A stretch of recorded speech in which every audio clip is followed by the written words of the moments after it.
morning, I'm Prarambha, Dahal. Let's begin with the main stories. Vote counting of by-elections underway in Elam Electoral Constituency 2 and Bazang Province Assembly Electoral Constituency 1. Election Commission says results to be made public by this evening. Discussions being held on prospects of investment on the second day of Nepal Investment Summit today. Prime Minister Dahal assures of ensuring gradual improvement in policies.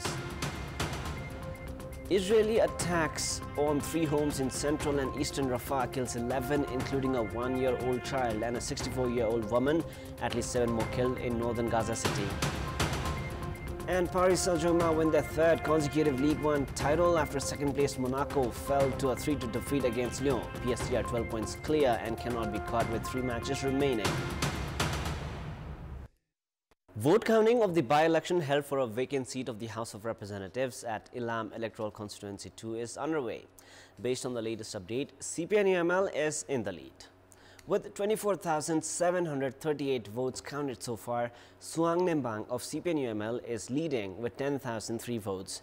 His nearest competitor, Dambar Khadga of Nepali Congress, has received 6,944 votes, while independent candidate Dokendra Singh Thegim has generated 5,591 votes.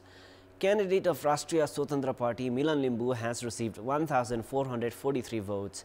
According to the Election Commission, preparations have been made to announce the result of the election in Elam by this evening. A total of 69,287 votes were recorded in the by-election held on Saturday.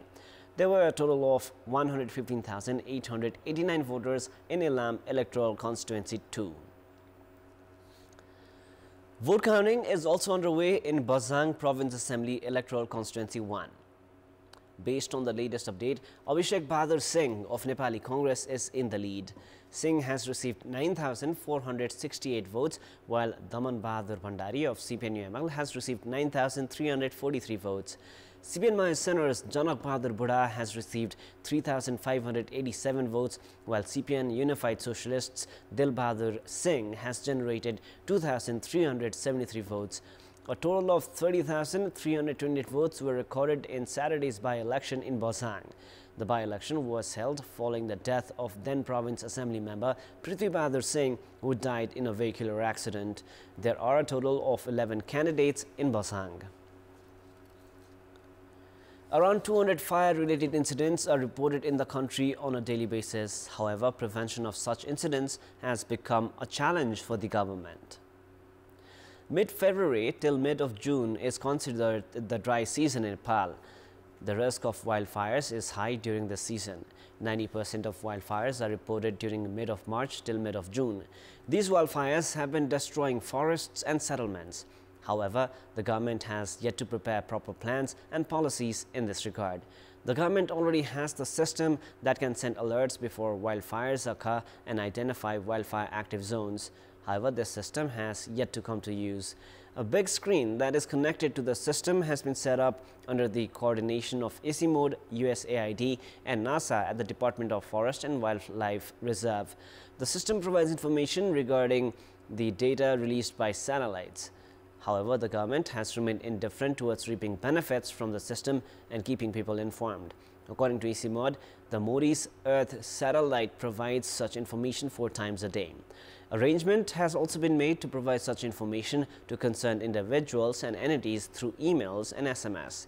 These information are sent to officials of the District Forest Office, representatives of the Federation of Community Forest Users, and high-ranking officials of the Department of Forest.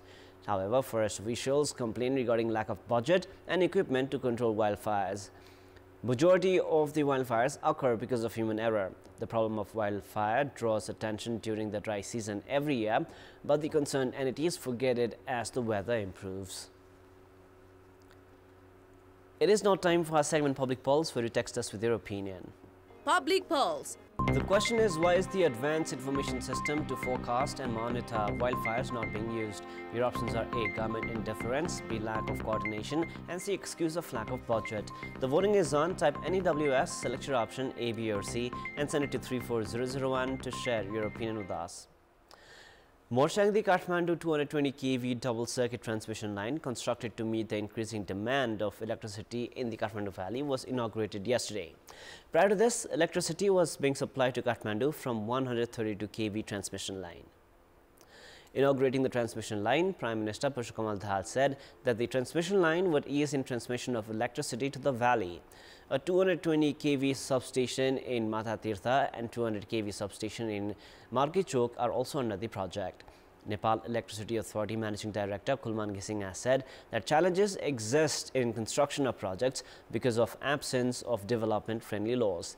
The project has been constructed at an investment of around 8 billion rupees with funds from the Government of Nepal and the Nepal Electricity Authority, aid from the Government of Norway and soft loan from the Asian Development Bank. Talks are being held at separate sessions on investment prospects in Nepal on the second day of the Nepal Investment Summit today. According to the Investment Board, several sessions are being held under the summit. Parallel panel discussions under the first session are delving into navigating Nepal's renewable energy potential, innovative financing landscape, investment opportunities in green and climate-resilient businesses in Nepal, and building better infrastructure and transportation. Parallel panel discussions under the second session are discussing on harnessing green finance for sustainable investments, investing in tourism and paradise, and strengthening Nepal's agro-processing value chain for export growth. In the third session, parallel panel discussions are to be held on driving innovation and growth in manufacturing, enhancing Nepal's startup climate and ease of doing business, and ICT, a vibrant investment platform. The fourth panel discussion session will delve into leveraging PPP for infrastructure and services. A total of 2,163 domestic and foreign investors are attending the summit, which began in Kathmandu yesterday. Of the 680 participants, 240 are from China and 186 from India. The summit, which was inaugurated by Prime Minister Dahal yesterday, is being attended by representatives of 60 countries. In our Public Voice segment, we'd ask the participants of the Investment Summit what should be done to increase investment in Nepal. Let us now take a look at what they had to say.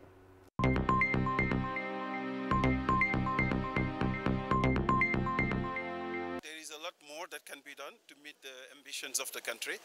So we really look forward to continuing to work with the policymakers and the leadership to do that. Simplifying the process, increasing this automatic route, requiring less signatures and hurdles to bring money in and out of the country. सरकारले एउटा स्थायी आर्थिक नीति र ऐन नियमहरु चाहिँ अन्तर्राष्ट्रिय जगतलाई स्वागत योग्य हुने किसिमको गर्नुपर्छ। नेपालमा लगानी बढाउन छिटो छिटो निर्णय गर्नुपर्छ।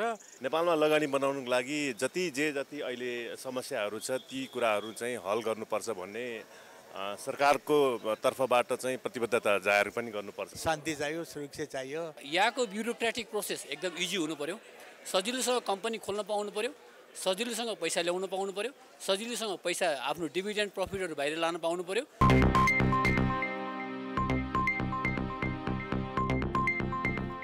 Now, before we wrap up, here's a look into the top stories one more time. Vote counting of by-elections underway in Ilam Electoral Constituency 2 and Bazang Province Assembly Electoral Constituency 1. Election Commission says results to be made public by this evening. Discussions to be held on prospects of investment on the second day of Nepal Investment Summit. Parallel discussions slated throughout the day. Israeli air attacks on 3 homes in central and eastern Rafah kills 11, including a 1-year-old child and a 64-year-old woman. At least 7 more killed in northern Gaza City. And Paris Saint-Germain win the 3rd consecutive Ligue 1 title after a second-place Monaco fell to a 3-2 defeat against Lyon. PSG are 12 points clear and cannot be caught with 3 matches remaining. That is all for the moment. Our next English bulletin airs at 6 p.m. Thank you for staying with us. Have a beautiful day ahead.